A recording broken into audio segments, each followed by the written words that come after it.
Welcome ghosts back to Bullet Catcher Gaming. First of all, before I say anything about the video, apologies for not making a lot of content in the last couple of months. It's been very difficult with work, excuses and stuff out the way, but it has just been crazy. We're back. We're going to start getting on a much more full-time schedule again, so hopefully you'll be along for the ride. I don't know if you'll remember, but last year we started a series of videos. Myself and Sandy, who is also on the video today, we were talking about what we'd like to see in the new game, so we could try and pass some of this information along. We've heard that a new game could be coming in and around 2025 or maybe end of 2024. Take that with a pinch of salt, but we have no idea.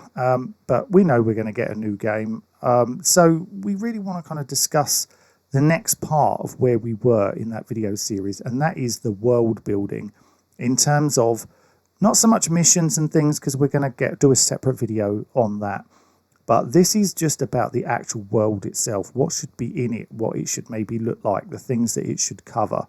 So like I said, Sandy's here with me. If you want to discuss any more with me and Sandy, or anyone else, or any of the other guys on Bullet Catcher from the podcast, etc., the link is in the description below for the Discord. Jump on and have a chat. If you want to be on a podcast, come on. We've got more podcasts to come. So let's get this started. So obviously the world is hugely important. A lot of people criticise the world in Breakpoint, and I can see why. It was much more interesting, much more dynamic in Wildlands. So let's start here. Location. Fictitious, real location. Now, this is something that's going to split a lot of people, though I know a lot of people do want a real-life location. I'm more than happy with a real-life location, or if they make a real-life location, I don't really care if they change the name to something else. That's a good way of avoiding being sued and all the rest of it, like Bolivia before. Timeline. This one is definitely something I think that people really could disagree on. My preference for a timeline would be somewhere in and around Wildlands. That's what I would like. I don't mind if it's just before, and I don't mind if it's just after or just after Breakpoint, but I would prefer it in and around the Wildlands kind of timeline. We definitely need within the game day and night cycles. They have to be there, so you've got troops sleeping, things like that. Give you better opportunity for stealth, all that kind of stuff. And also obviously have extra settings that you could have always night if you wanted, or always day, and things like that. The more, we've always said, the more settings, the better this game will be.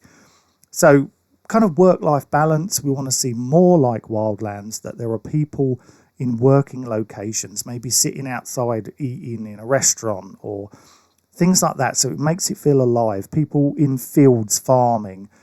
You know, I think civilians add such a huge dynamic to the game that we're just absolutely missing, and making Breakpoint just feel so clinical. Driving. So I don't know about all of you guys, but the one thing that really was so noticeable within the first, say, 2 weeks of playing Breakpoint was I kind of felt like vehicles were, apart from maybe helicopters, but vehicles felt redundant. There were so many bivouacs. You could just jump all over the place and just walk, or just, like I said, get in a helicopter and just fly around all over the place. But whereas I felt like I used cars and road vehicles so much more, I think being able to drive to and from locations, have AI drive you like they do in other Ubisoft titles, is massively important to. Otherwise, the vehicles they have so many in the game. We don't want them to feel like there's no point in them being there. We want good, interesting vehicles as well. Don't want any more reskins of stuff. Hopefully this game is built from the ground up. Completely new vehicles, much more military vehicles as well to start with. Another huge thing is the history of the location.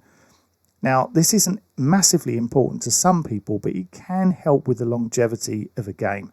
If you have a look at Wildlands, yes, there were some interesting things, and then they added things like the Yeti mission and stuff like that. Personally, I don't want it to be the focus of the game, not at all. But I do think having little fun side missions thrown in there, things that have got to do with the history of where you're playing, some kind of folklore or something, just adds just a little bit of extra something special to go and find, or something like that. I would like those in there, but just not, obviously don't focus on them. I think they should just be there for background stuff when you're exploring, when you're just looking around the map, that kind of stuff.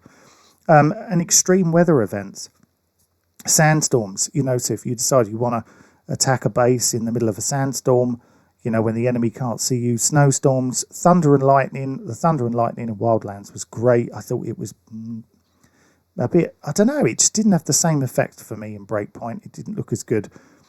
Maybe if there's water, you could have obviously the fact that the wind and all that was making the water much rougher for when you're on boats and things like that. Heavy wind, so things are blowing around, making lots of noise, giving you the opportunity to sneak in and out, stuff like that. So that's the first kind of section that we want to look at. Sandy, what's your highlights of those things? First, I just want to jump in on timeline. So my personal preference would be after Wildlands, but before Breakpoint, because I think it adds potential to bring characters back that we loved, and it gives you a better potential roster of characters to pick for. The next one, just quickly pick up on driving. That should also include civilians as well. That was one thing that was really missing for Breakpoint. That was really obvious. There was no civilians on the road, and it just made it feel even more clinical and dead. And on the extreme weather, the potential for changes in season, so spring, summer, and that bringing its own set of weather problems. Not easy to do, but would be epic if they added it, definitely. So let's look next at the actual kind of biomes. Obviously, there were a certain particular biome in Breakpoint that everyone wanted that we didn't have, which was obviously like arid desert. We did have some beaches, but we didn't really have any proper desert. That was missing.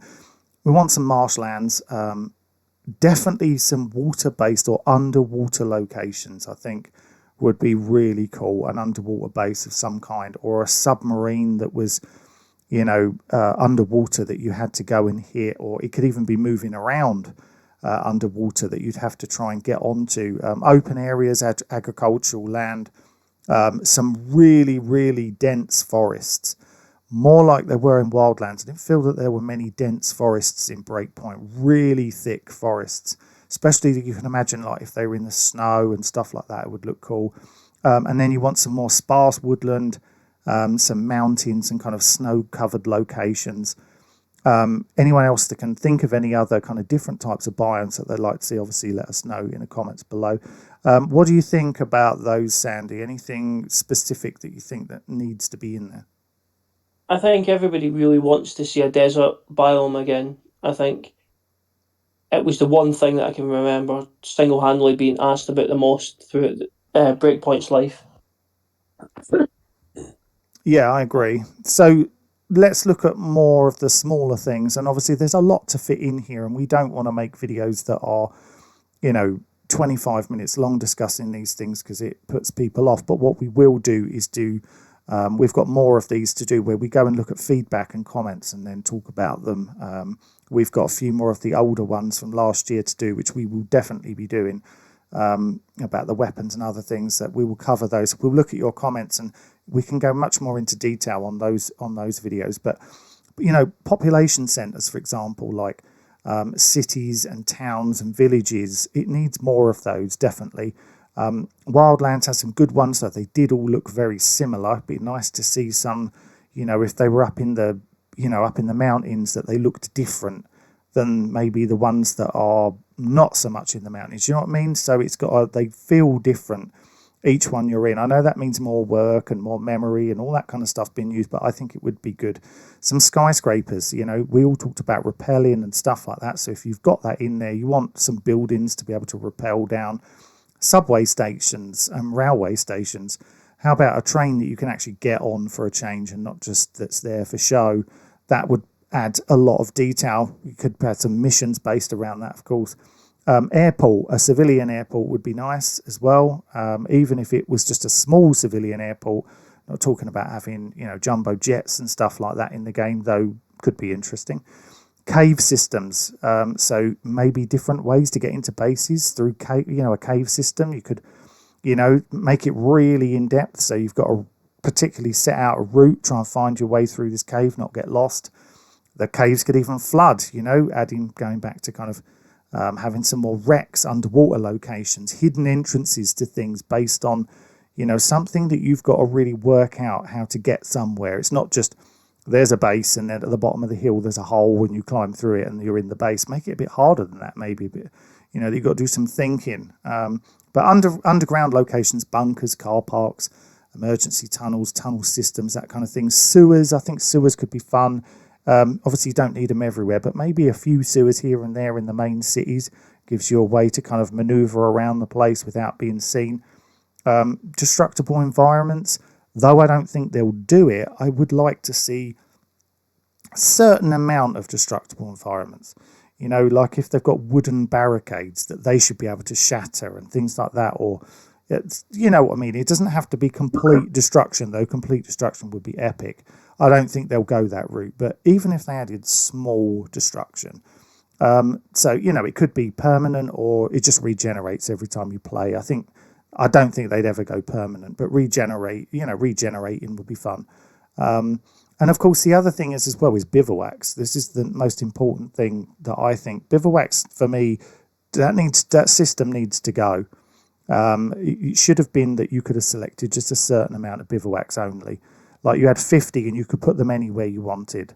Just make it just like a kind of spawn point. It didn't have to be a fire. It could just be like, and as you spawn in, you see them put in your bivouac, taking it up, putting it down again. That for me would have been far better than them selecting them. Some of the bivouac locations were not great for me in Breakpoint. They were in strange places in some of them. What do you think of those, Sandy? Yeah, I agree with everything. I would say on the bivouac side, depending on the game location, I think there's other options. You could have safe houses, or indeed, actually have a main fob in each region. So you would maybe fast travel to the fob, but then you would only have one in each region, and then you work your missions for there. Yeah, no, I totally get that. That makes sense to me. So the last kind of thing is more of the kind of real basics. Is things like animals. If you've got farmland and things like that, put some farm animals on there. Put some. We want to see some kind of silly things in there as well. Not silly so it spoils the game, but things like it was fun riding a tractor in wildlands, things like that. But agricultural animals should definitely be there, like cows and sheep and stuff like that. As well as you could even in the towns and cities have a domesticated dogs or whatever. Like dogs. If you were having a game that was set in Afghanistan, for example, look at all the wild dogs that are in Afghanistan, and they're dangerous. So if it was set in a location like that, wild dogs should be there. There should be a part of it. But specific animals to a specific region. If you're in a swampland, maybe a gator or two could be fun. It could just add to the fun of the game. I don't think it would take anything away from the game at all by just adding little things like that in there. So that's kind of the overview. Anything to add on that, Sandy? No, I think we've covered pretty much everything. Again, maybe just things like, so I've got a couple of things written in here. Potentially for the map, depending on where the location is, having like cross-border missions. Reworking the raid as such, so you raid into another country, and hidden locations on the map. Just little hidden locations that, whether it be tells you a bit of history of that location or unlock something unusual. Yeah, I'm definitely up for hidden locations. Some fun little, side mission type things. That's the whole point of side missions, isn't it? Some should be story based and some should be completely unrelated. That's what all that kind of stuff is for. But these are the real basics about the kinds of biomes and the kind of world building that we feel needs to be in there to make this next game great. But obviously, we want to hear from you guys and girls. Let us know. Do you think that this is a good thing, bad thing? Do you like those ideas, not like those ideas? Are we missing something huge in here that you think should be added? Obviously, we've gone through a lot of these kind of things. Sandy, with all of his, all of the things that we've done before, asking you guys to fill out all of these surveys. So we've got a lot of this information from that. But, these are just things that we'd like to see. And some people might say we are asking too much. Not necessarily on an open world game, especially one that could be being built over, say, 3, 4, 5 years. I don't see the issue here. There's a lot of this stuff in Wildlands already, and other games. And you could definitely, we're not saying you've got to absolutely, like, we don't want to see, you haven't got to put 10 airports in, for example, even if there's just one. It would just be a different added dimension to how it works. But there you go. That's our take on it. Like I said, jump onto the Discord. Links in the description below. There's loads more videos coming. Loads with different... And there's tons of stuff coming too. We're really going to kickstart back up. I'm going to start pushing work to one side a bit more. Doing a hell of a lot more on here. So thank you, Sandy, for jumping on. Sandy's going to be jumping on with me a lot more in future videos. So thank you so much for consistently supporting the channel. We really do appreciate it. So from the both of us, take care, and we will see you all soon. Bye bye.